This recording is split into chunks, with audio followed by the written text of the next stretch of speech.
반달리즘이라는 용어가 있습니다. 소중한 문화유산이나 예술품 등을 파괴하거나 훼손하는 행위를 가리킵니다. 455년 유럽의 민족 대이동 때 반달족이 지중해 연안부터 로마까지 광범위한 약탈과 파괴 행위를 했다는 데서 유래된 말로 파괴 행위의 대명사가 됐습니다.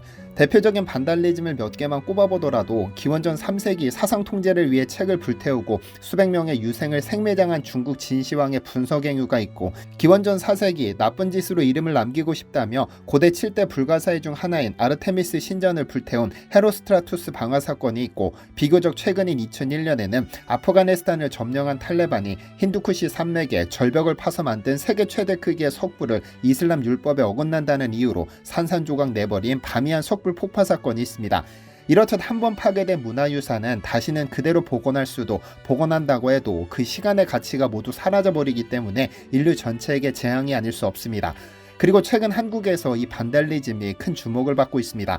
왜냐하면 지난 연말 한국 최고의 문화유산 중 하나인 경복궁 담벼락에서 스프레이로 쓴 낙서가 발견됐기 때문인데요. 결국 낙서범은 전부 검거됐고 그 범죄자들에게 상상도 못할 영수증이 청구됐습니다.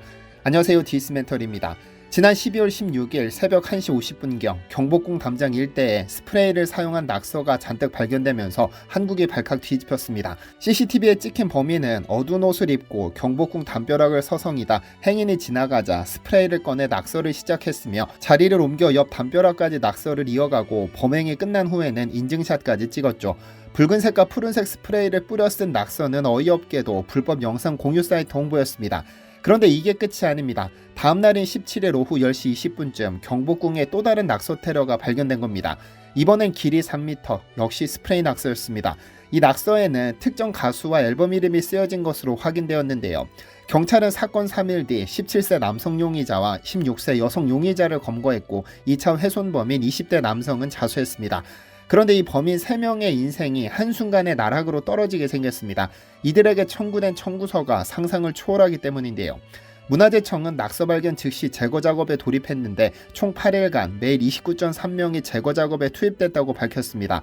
낙서 제거를 위해 스팀 세척기, 레이저 세척기, 블라스팅 장비 등 전문 장비를 5일 빌리는데 총 946만 원이 소요됐고, 방한장갑, 정화통, 방진복, 장화, 작업화 등 용품 비용으로 1207만 원이 사용되어 장비 임차 및 소모품 비용이 2153만 원입니다. 경복궁 관리소장은 전문 인력의 인건비와 재료비를 포함하면 총 비용이 1억여 원으로 추산된다며 법무법인을 통해 손해배상 청구 절차, 인건비 계산 범위, 비슷한 사례나 판결 결과 등을 종합적으로 검토 중인 것으로 알려졌습니다. 다만 피의자 중 일부가 미성년자임을 고려해 그 부모가 비용을 부담하게 될 것으로 보이는데요. 사실 한국에서 이 사건이 크게 화제가 되었을 뿐 그간 한국에서 반달리즘이 없었던 것은 아닙니다. 오늘 영상에서는 우리가 좀 더 우리 문화유산을 아끼고 반달리즘에 대한 경각심을 갖자는 의미로 우리나라에서 발생했던 사건들을 좀 다뤄볼까 하는데요. 가장 유명한 문화재 훼손 사건은 지금으로부터 16년 전 일어났습니다. 2008년 2월 10일 600년 동안 한양을 둘러싸고 있던 서울에서 가장 오래된 목조 건물인 숭례문이 불에 타 붕괴되는 사상추의 사건이 터졌습니다. 이 화재를 일으킨 인물은 70대 최종기. 철학관을 운영 중이던 그는 택지 개발에 따른 자신의 토지에 대한 보상액에 불만을 가져 사고를 쳤는데요. 그런데 숭례문 방화 사건이 처음이 아닙니다. 그로부터 2년 전인 2006년에는 창경궁에 불을 질러 징역 1년 6개월의 집행유예 2년, 추징금 1,300만 원을 선고받았습니다. 그런데 분이 풀리지 않았는지 결국 숭례문에까지 더러운 손을 뻗쳤습니다.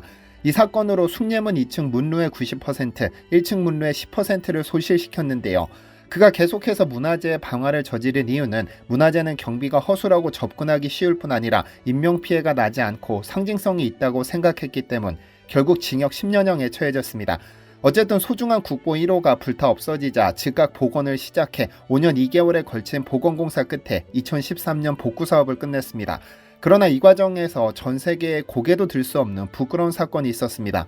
숭례문 복원을 위해서는 반드시 금강송을 사용했어야 했는데 이 금강송은 시중에서 유통되지 않는 귀한 보물입니다.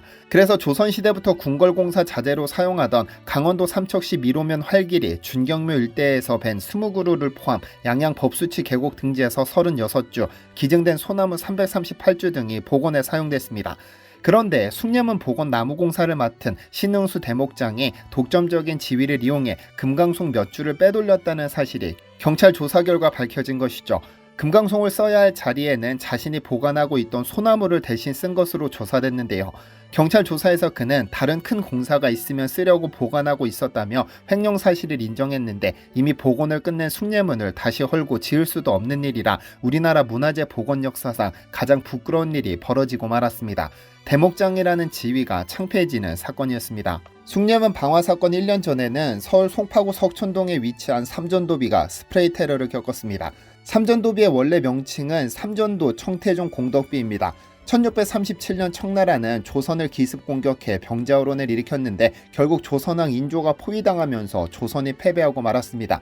당시 남한산성에 고립됐던 인조는 청나라 황제 태종 앞에서 3번 절하고 9번 머리를 조아리는 300우고두의 치욕적인 항복의식을 치러야 했는데, 삼전도비는 이 내용을 기록해 항복을 받은 자리에 세워둔 비석을 말합니다. 물론 치욕적인 내용이 아닐 수 없으나 우리 역사의 산물입니다. 그러던 2007년 2월 30대 백모 씨는 삼전도비에 철거, 병자 370이라는 낙서를 붉은색 스프레이로 그렸습니다. 숫자는 그 해가 병자호란이 끝난 지 370년이 됐다는 뜻인데, 경찰에 체포된 범인은 치욕스러운 역사를 청산하기 위해 범행했다고 진술했습니다. 굴욕적인 역사로부터 370년이 지났으니 이를 철거해야 한다는 의미였죠. 이 낙서로 그는 징역 1년 6개월에 집행유예 2년을 선고받았습니다. 백모 씨는 이 사건 이후로도 2012년 노태우 전 대통령의 생가에 방화를 저질렀고, 2016년에는 박정희 전 대통령 생가에 불을 저질렀다가 실형을 살기도 했습니다. 물론 본인 나름의 정의구현이라 생각할 수 있지만 이는 엄연한 문화재 훼손 범죄입니다. 2011년에는 장난삼아 국보에 낙서한 고등학생이 경찰에 잡혔습니다.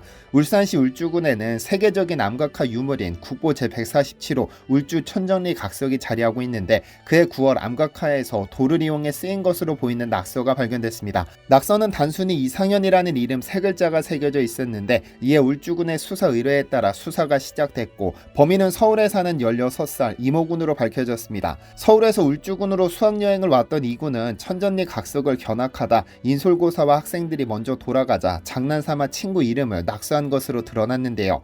국보 낙서에는 국가가 지정한 문화재를 훼손한 혐의로 문화재보호법 위반죄가 적용돼 3년 이상의 유기징역에 처해지게 되는데요.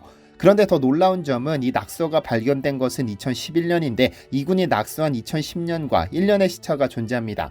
만약 그가 범인이라면 1년 동안이나 관할 지자체가 이 사실을 몰랐다는, 즉 문화재 관리에 상당히 허술했음이 더 큰 주목을 받았습니다. 다만 이 사건은 해당 학생이 진술을 번복하며 직접적인 증거를 찾을 수 없어 불기소로 결론이 났는데요. 이후 언론 취재 결과 각석에서 멀지 않은 바위 표면에서 1980년부터 그려진 다양하고 많은 낙서가 발견되었다고 하니 참 암담하고도 우울한 이야기입니다.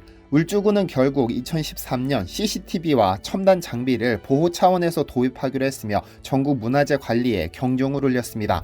모든 국보가 소중하지만 천전리 각석의 경우 신석기 시대부터 신라에 이르기까지 여러 시대에 걸쳐 새겨져 온 세계적인 암각화 유물입니다.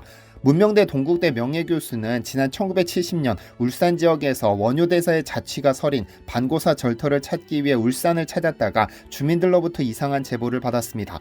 주민들은 절벽에 이상한 그림들이 보이는데 이끼가 끼고 흙탕물이 흘러 무슨 그림인지 모르겠다고 그에게 제보했죠. 그는 당연히 마의 석불이겠거니 하며 절벽에 다가섰더니 이는 마의 불이 아니라 수없이 많은 글자와 그림, 기하학적 문이었습니다. 천전리 각석이 세상의 모습을 드러낸 순간이었죠.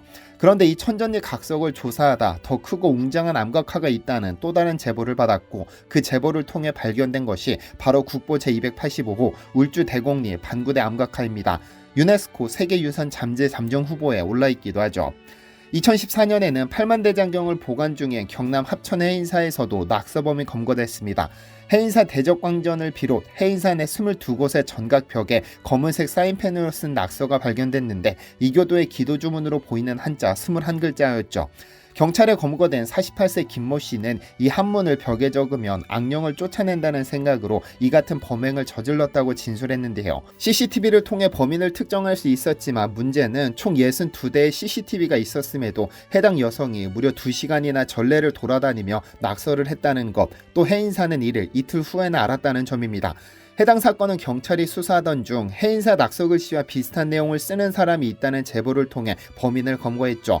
당시 범인이 조사 과정에서 워낙 횡설수설하는 탓에 정신감정을 의뢰한 사건이기도 합니다. 오늘 영상을 보셔서 아시겠지만 우리나라에서 문화재 훼손에 대한 처벌 수위는 상당히 낮습니다. 외국의 경우 문화재 훼손에 대한 처벌 규정이 상당히 무거운 편인데 일례로 이탈리아는 지난 2016년 문화재 훼손 처벌을 강화해 유죄가 인정되면 최소 15,000유로의 벌금과 최대 5년의 징역형을 선고받을 수 있도록 했습니다. 지난 2014년 한 러시아 관광객이 콜로세움에 이니셜 한 글자를 적어서 2만 유로의 벌금과 집행유예를 선고받기도 했죠. 오늘 영상은 우리의 소중한 문화재를 훼손하는 이들이 사라지기를 바라는 마음으로 제작한 것이지만 더 중요한 건 우리의 인식 개선과 나은 행정적인 노력이 기울여지길 바라는 마음으로 제작했습니다. 영상 속 모든 사례는 우리의 무관심과 그리고 관대함 때문에 발생한 사건들로 우리의 눈 하나하나가 CCTV가 되어 저런 일이 더 이상 발생하지 않았으면 합니다. 시청해주셔서 감사합니다. 디시멘터리에서는 여러분의 제보를 기다립니다. 제 채널에서 다뤘으면 좋겠는 뉴스 또는 널리 알려졌으면 하는 영상은 디시멘터리 네이버.com으로 보내주시면 소중히 제작하겠습니다. 시청해주셔서 감사합니다.